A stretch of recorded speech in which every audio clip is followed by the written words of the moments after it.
Assalamu alaikum wa rahmatullahi wa barakatuh, and welcome to Finding Me on the ITV networks.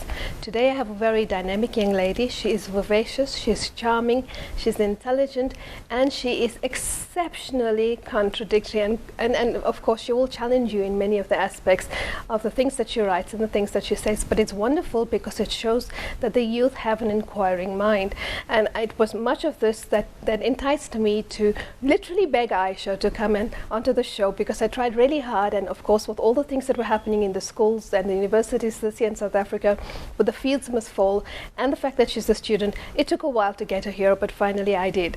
So with that, I'd like to say Assalamu alaikum wa rahmatullah, and thank you for finally making it here. Walaikum salam. Jazakallah so much for having me. And I know that you're a bit tired today because it was the last day of your exams. You just handed it in, and now you had to rush here, and you have to focus and speak intelligently also, after writing intelligently. Isn't it? Inshallah, I'll do my best. I'm sure you would.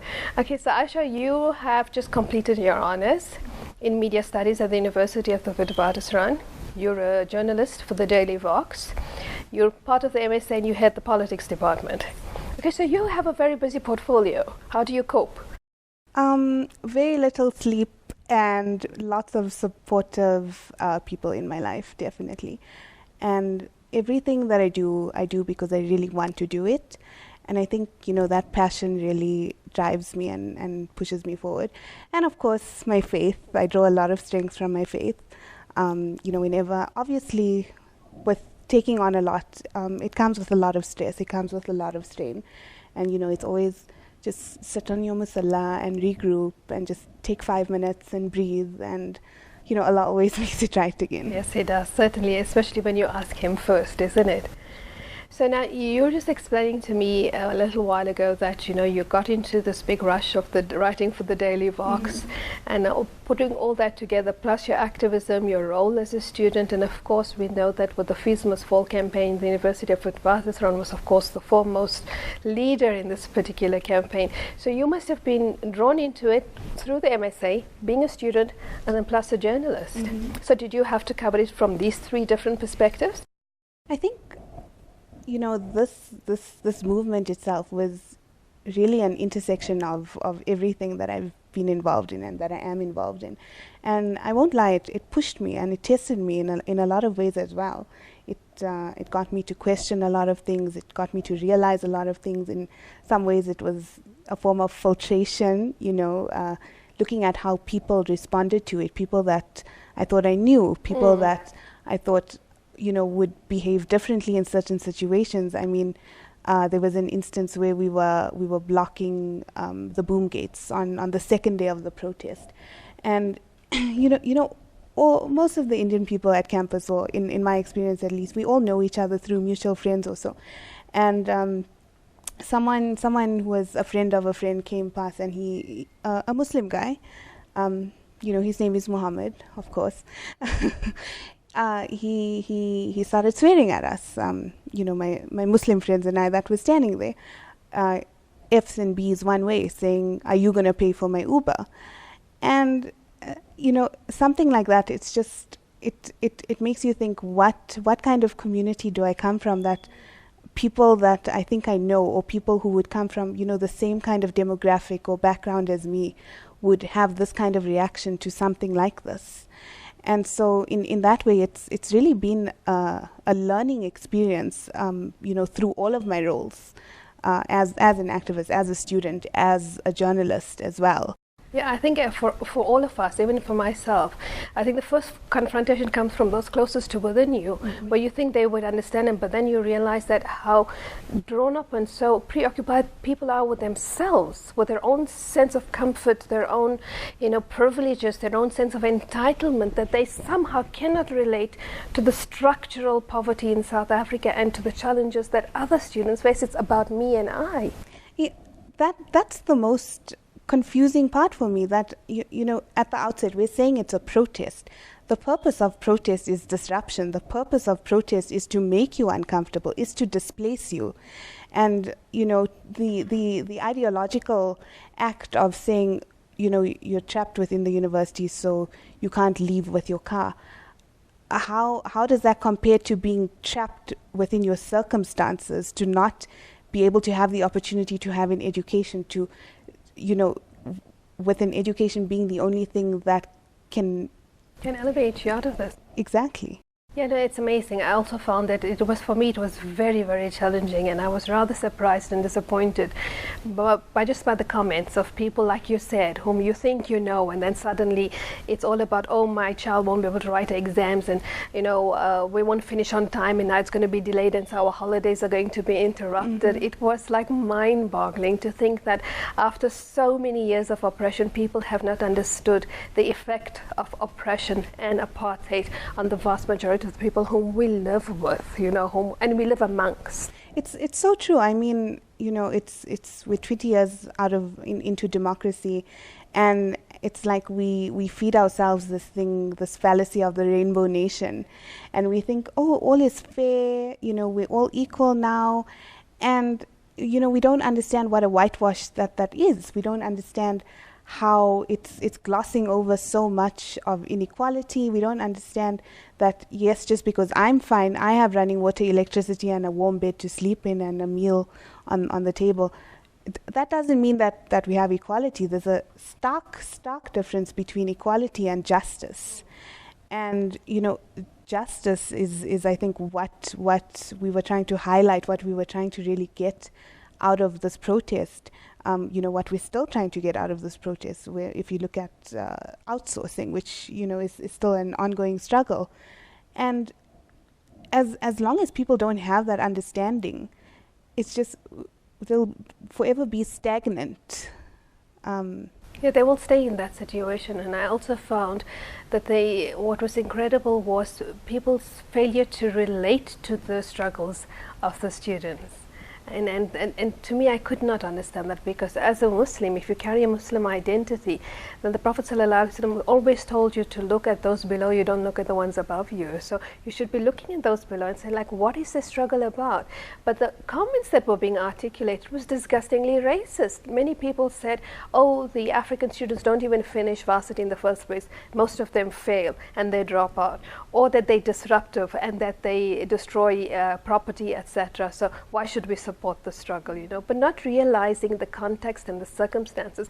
And I think when people are not prepared to apply their minds to this, exactly as you spoke about, you said the protest was to disrupt, because there is no other avenue in order to get the engagement, isn't it? Nobody wants to dialogue with you, nobody wants to debate with you, nobody wants to discuss with you, nobody even cares if you say, excuse me, we're uncomfortable, we would like to have a meeting to raise issues about school fees. What's that going to do? What's that going to do? It is only when you become disruptive that they sit up and they have to take notice.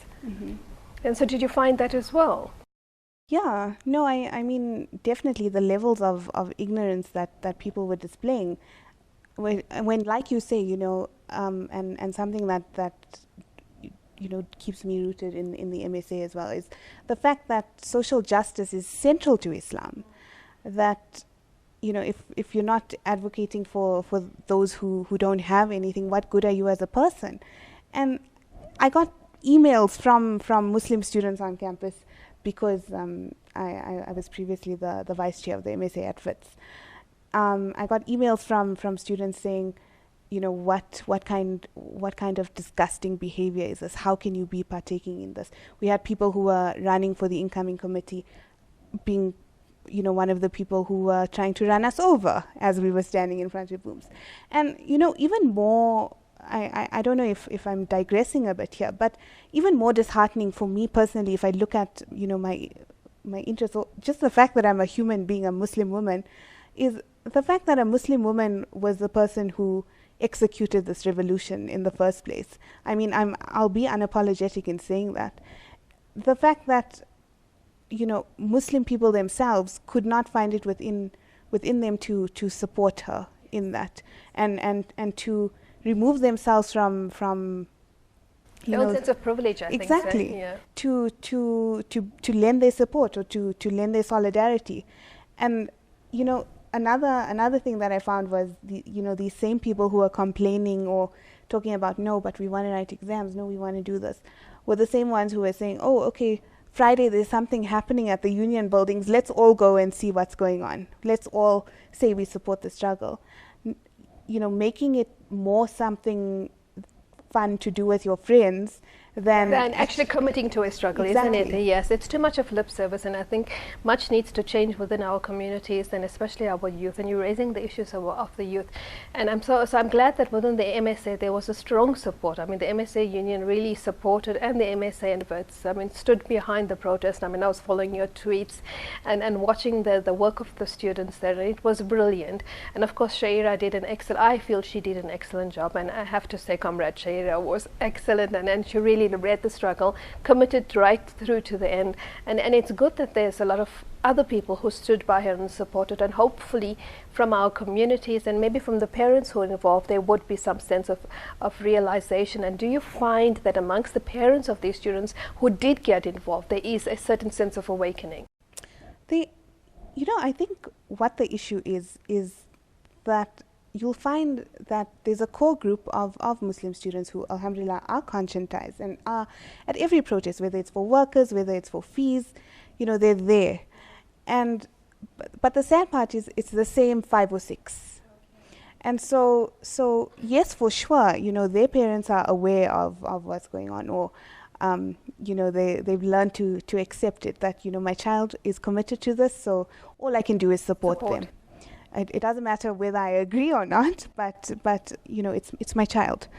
But like I say, a huge issue is this lip service, as you mentioned, and how a lot of people are just jumping on the bandwagon saying, okay, this is cool, so for cosmetic purposes, let me get involved. Okay, so I have to stop you there. We're going to a break, but when we come up, we'll raise these issues a little further. See you after the break.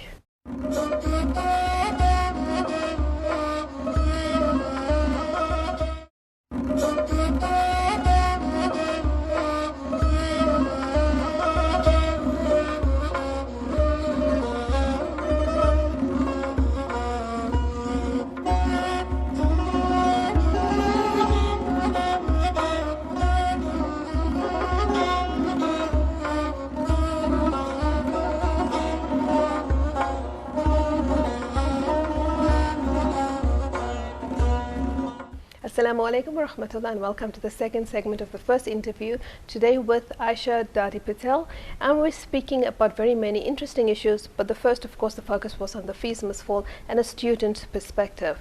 And before we went into the break, Ayesha was reiterating that the challenge that we have, especially within the Muslim community, and that is to get the students active. And Ayesha, I think that is critical, because in a recent discussion that I had on radio as well, was to say that when we back out from politics, when we do not get politically active, we also become intellectually less active, because suppressing politics, whether it's in the home or through the system or through even the religious society, in other words from the Islamic scholars or the ulama or those from whom you take guidance, when you suppress political activity, you suppress intellectual activity, you express creative thought, freedom of thought, the ability and the potential to develop.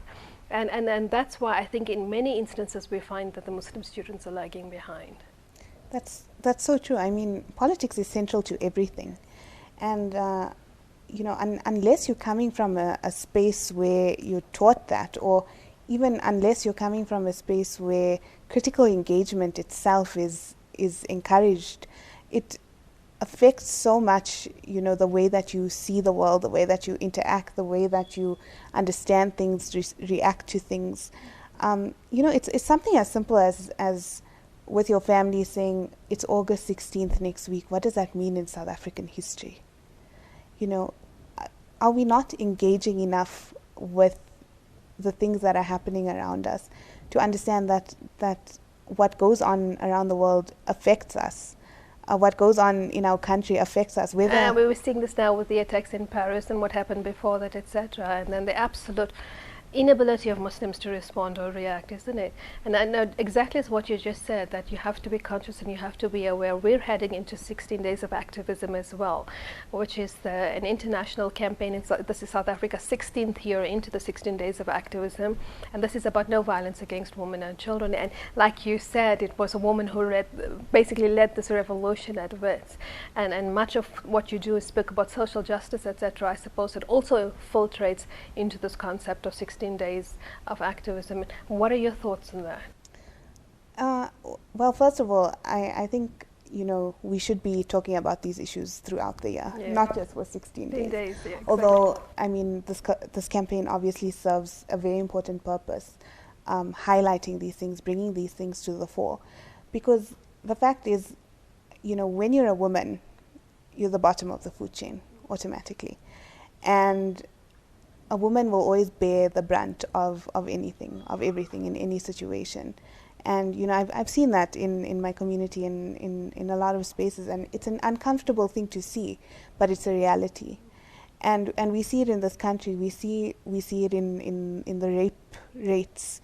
We see it in and I mean those rates are phenomenal, yeah. And how many don't even get reported on top of everything else. So the situation that women are in, when you're a black woman, if I can put it that way, you're the bottom of the food chain. You're the lowest common denominator in any situation. No one is standing up for you. No one is advocating for the fact that you're a person with needs and wants, and that you have feelings, and that's something so sad that we see a lot of.